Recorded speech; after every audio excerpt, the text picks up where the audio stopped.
221 ayat 2 KUHP, kecuali orang tua atau keluarga saudara. Kalau mereka merintangi atau menghalang-halangi penangkapan atau apa, itu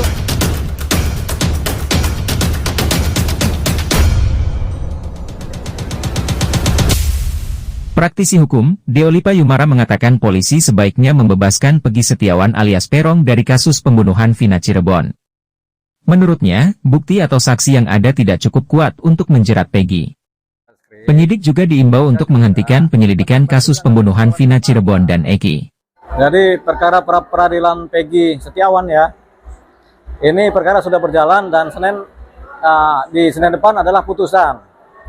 Jadi kelihatannya imbang ini antara pihak Peggy dengan pihak Polda Jawa Barat, atau malah 60-40. Tapi kita nggak bisa memastikan putusan seperti apa, karena keputusannya ada di pikiran hakim. Hakimnya cuma satu, tunggal, jadi dia memutuskan.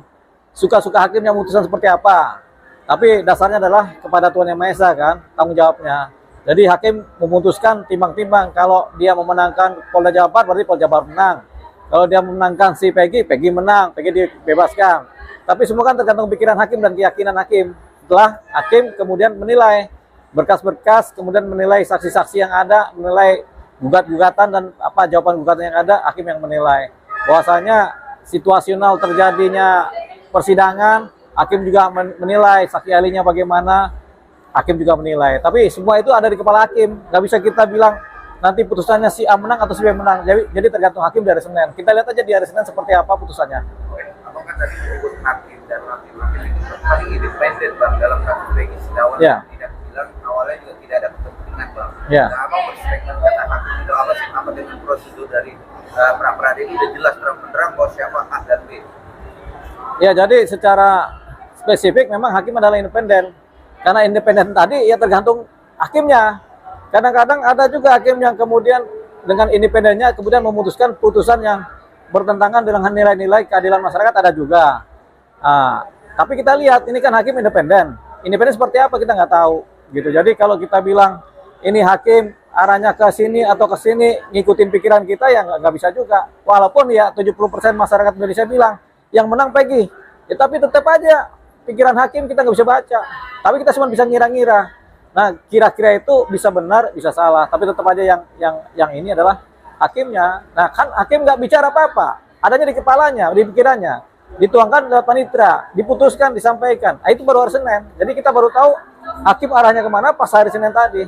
Walaupun kita bilang sebenarnya Peggy yang menang nih dari hasil persidangan, dari analisa proses persidangan, hakim yang si Peggy yang lebih unggul, tapi kita nggak bisa tahu itu. Kalau sepak bola ketahuan golnya kapan, ininya kapan ketahuan. Tapi kalau sidang pengadilan ya nggak ada yang tahu selain hakim.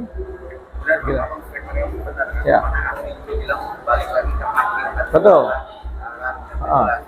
Kata Bang tadi penjelasan.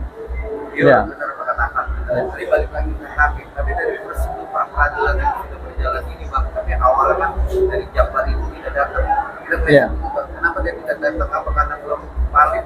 Apa dia belum valid dengan bukti? Nah, setiap persidangan pertama seringkali orang yang digugat itu belum tentu datang karena diberikan kesempatan 2-3 kali tidak datang oleh undang-undang, oleh pengadilan. Jadi kalau sidang pertama kadang-kadang penggugat malah tidak datang, kadang-kadang tergugat tidak datang, tapi itu sah, boleh.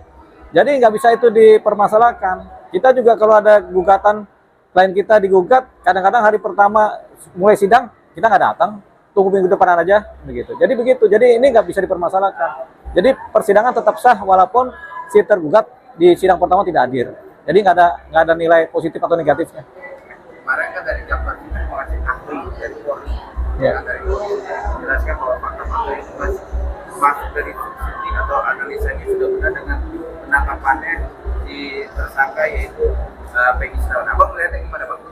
Ya, kalau dari proses penangkapannya sepanjang prosedur dilakukan secara baik dan benar berdasarkan KUHP, Kitab Undang-Undang Hukum Acara Pidana, dan prosedur di kepolisian. Kalau sudah benar ya berarti secara formal ya sudah benar. Nah, kalau pra-peradilan itu kan yang dikejar adalah aspek formalnya. Apakah sudah benar proses penangkapan berdasarkan hukum apakah sudah benar proses penahanan berdasarkan hukum atau apakah sudah benar proses penangkapan tidak salah orang berdasarkan hukum. Itu tadi kalau aspek formalnya kemudian sudah benar semua, ya sudah berarti dianggap benar. Artinya semua surat terpenuhi.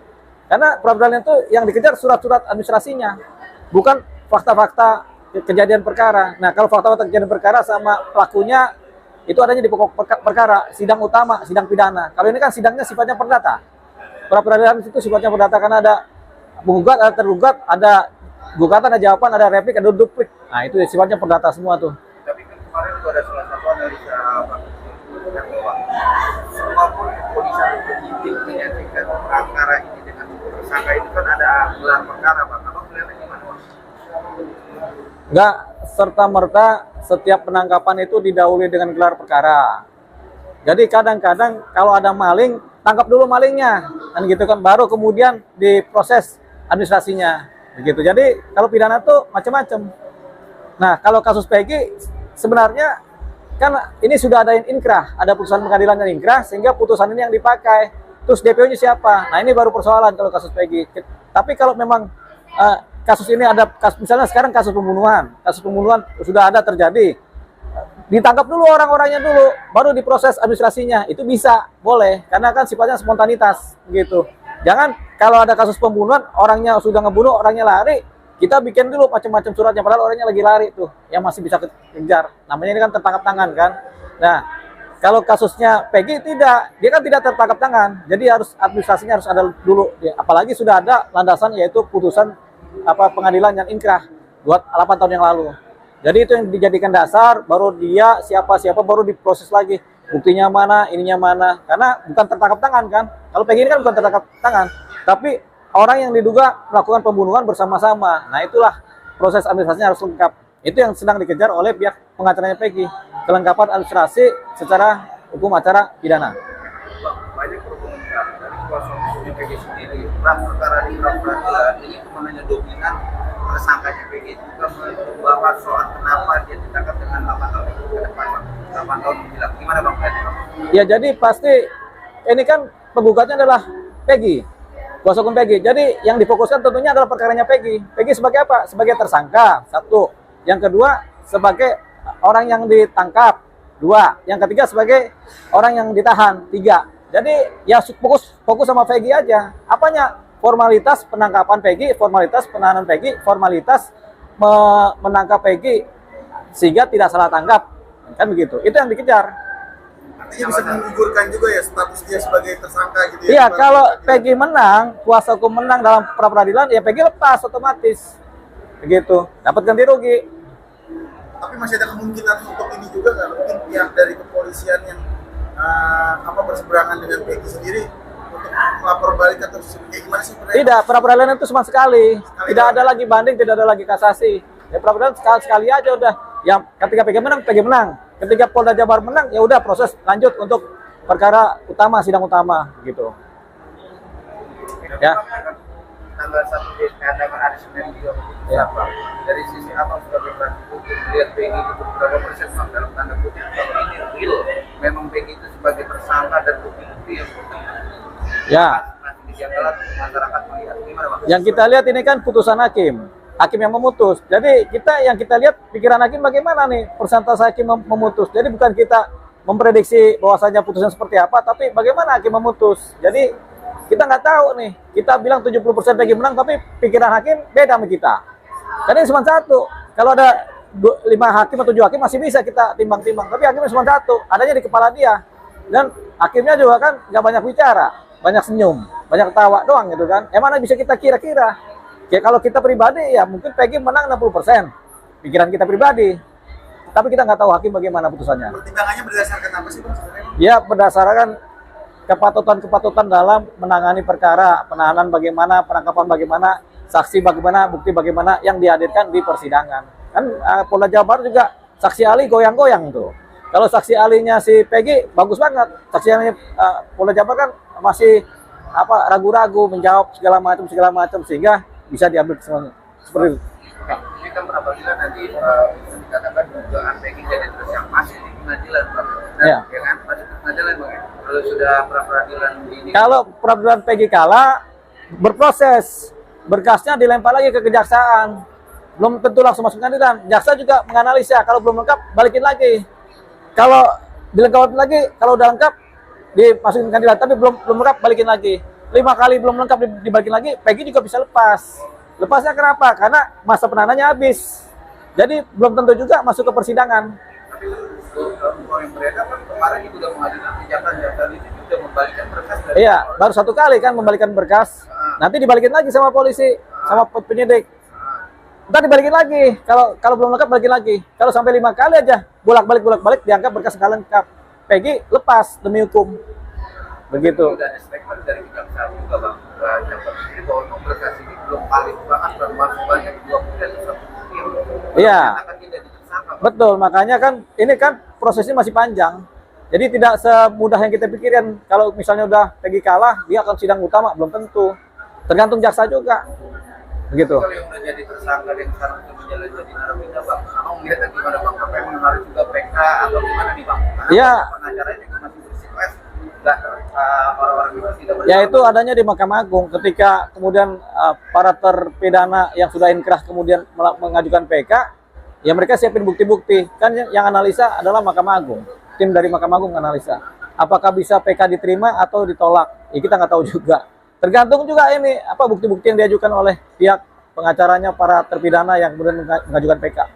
Kemarin juga ada saksi dari katakan Pak Tel, ya kan dia sudah memegang kuasa, ya kan itu harus juga nggak cuma melibatkan saat peradilan atau pengadilan sendiri untuk adakan sidang Pak.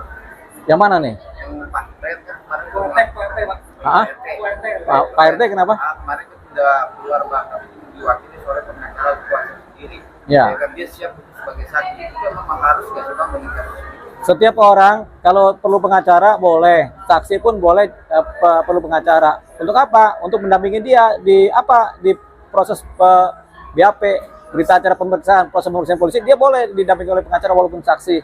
Gitu. Nah, pengacara juga boleh mewakili dia di media komunikasi dengan publik, itu pengacara boleh mewakili. Jadi boleh-boleh aja. Tapi kan nggak tepat Bang. Kan ini udah berjalan tapi belum berjalan sampai peradilan. Kenapa kok baru sekarang nih? Punya pengacara? Maksudnya dia tampil atau punya Oh ya, itu kan suka-suka dia. Gitu. Pasal yang tentang abang kan pernah menyampaikan bahwa obstruction of justice itu seperti apa sih bang pasalnya bang? Oh, perintangan penyidikan. Iya. Jadi ada pasal perintangan penyidikan itu pasal 221 ayat 1 KUHP. Itu siapapun yang merintangi penyidikan itu bisa dikenain pidana perintangan penyidikan, gitu kan. Nah, cuman ada kecualinya, yaitu pasal 221 ayat 2 KUHP, kecuali orang tua atau keluarga saudara.